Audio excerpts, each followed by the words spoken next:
Naghain ng panukalang batas si Senator Panfilo Ping Lacson na naglilimita sa paggamit ng mga minor de edad sa social media matapos lumabas sa mga pag-aaral na ang sobrang paggamit ng social media ay maaaring makaapekto sa mental health.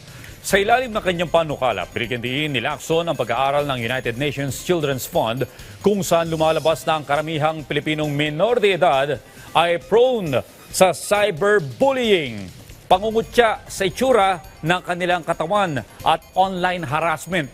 Tinukoy din ni Lacson ang report ng Council for the Welfare of Children na isa sa 3 bawat Pilipinong minor de edad ang gumagamit ng internet.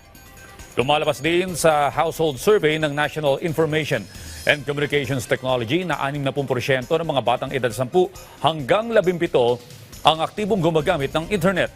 Dagdag pa ni Senator Lacson, may ibang mga bansa na ang may regulasyon sa paggamit ng mga bata sa internet tulad ng Australia.